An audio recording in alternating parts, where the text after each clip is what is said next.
Welcome back to another episode of Rock Boys Football Deal. Late Sunday night, Coach Prime, the Colorado Buffaloes, landing their first commitment of this transfer portal window, coming from former Louisiana Monroe center Carter Miller. Dill, the first, what did the boys do on our Sunday night for the last 45 minutes? Taking a look at Carter Miller's film against Texas, and I'll say this, it was impressive. And what you always try to do when you see these G5 guys commit to Power 4 programs is find some game film of what they do against Power 4 competition. Now, his game film against Texas happens to be against one of the best defensive lines in the country, acquitted himself quite well. And one of the things that I love the most, and this is something Coach Prime, I think, has realized, you take a look at the offensive linemen in the transfer portal who have been primarily the ones that work out, not only for Colorado, but across the country. It's the G5 guys that have played a lot of football, that have played good football, that are now jumping up to the P4 level. Who was Colorado's best transfer portal offensive lineman last year was Justin Mayers, so coming from UTEP. I think Carter Miller, kind of same story, a guy that has started the last 2 years, one at James Madison, then transfers to Louisiana Monroe, has had a lot of success.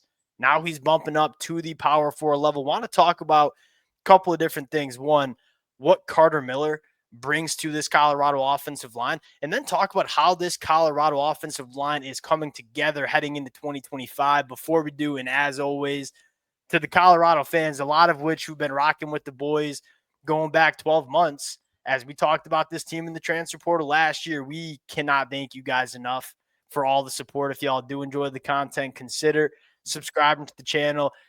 You get the feeling that we're going to be breaking down a lot more commitments for this Colorado program over the next couple of weeks. Dill, you watch the Texas game. I'll give you the T-box here. Carter Miller, what does he bring to this Colorado offensive line? And the thing that stood out was the physicality in that zone scheme they like to run. A little bit of a shorter guy, but plays with good leverage. I thought was moving guys around a little bit.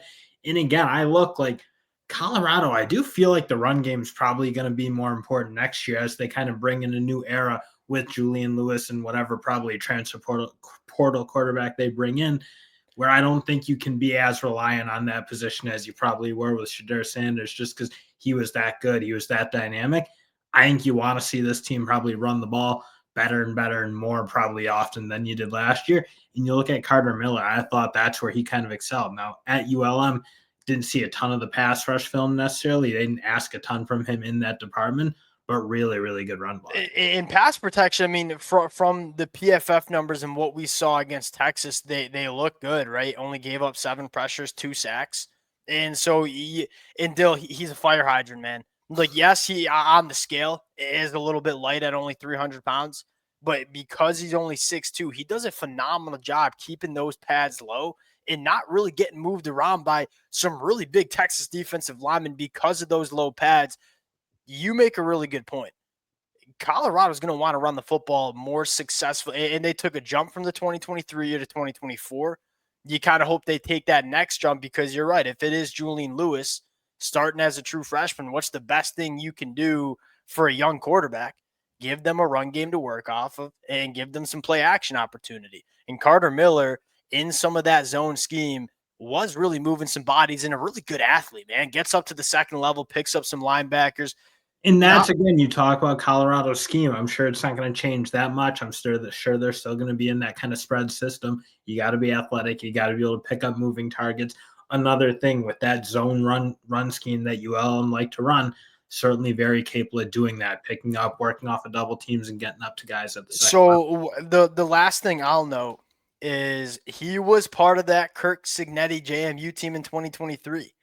We saw a lot of those JMU players move up to the Power 4 level at Indiana. They're playing for a college football playoff right now.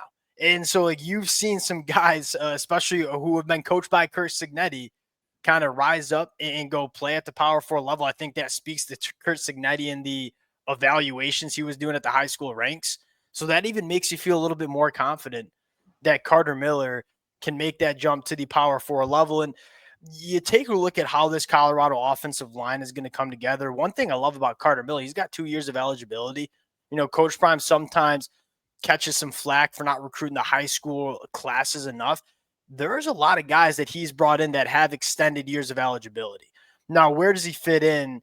I think first it might just be a pure upgrade at the center position, right? Hank Zielinskis, Cash Cleveland, two young centers that I would expect to get better going into 2025. Cash was a true freshman, Hank was a sophomore. And so you might just be fine there. And I think the beautiful part about Carter Miller, he's also played guard.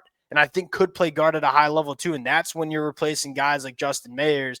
Maybe that's where Carter Miller fits in. But when you get a guy that has that position flex and you're trying to not, I was going to say cobble it, when you're trying to build the best starting five offensive line, having a guy that could play center, that could play guard, it's extremely useful. And you have a dog in Jordan Seaton for the next couple of years, probably only 2 more years going to the NFL. You add another piece in the middle with Carter Miller, replacing some veteran guys.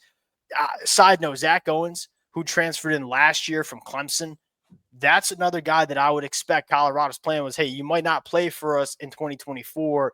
You might be ready to rock and roll in 2025. I would keep my eye on him as a potential starter. Loved him out of high school. They're the last guy we got to talk about, big Caleb Odom. We're both big fans of Caleb Odom. Couple storylines. We've talked about him a lot, so we'll keep it brief. One, the Julian Lewis connection, right? They played at Carleton during their high school days. And you watch Julian Lewis's junior film and you watch Caleb Odom's senior film. That was a duo that was very difficult to stop for high school defenses. And I think more importantly, if you can get a guy like Caleb Odom, I think he replaces a little bit of that Will Shepherd vibe, that big boundary wide receiver. More importantly, you're giving Julian Lewis his number one target from high school and a big body pass catcher regardless. And I think the thought process for Colorado here is, hey, how can we make whoever's playing quarterback, whether it's a transfer portal quarterback, whether it's Julian Lewis, how can we make their life as easy as possible in 2025?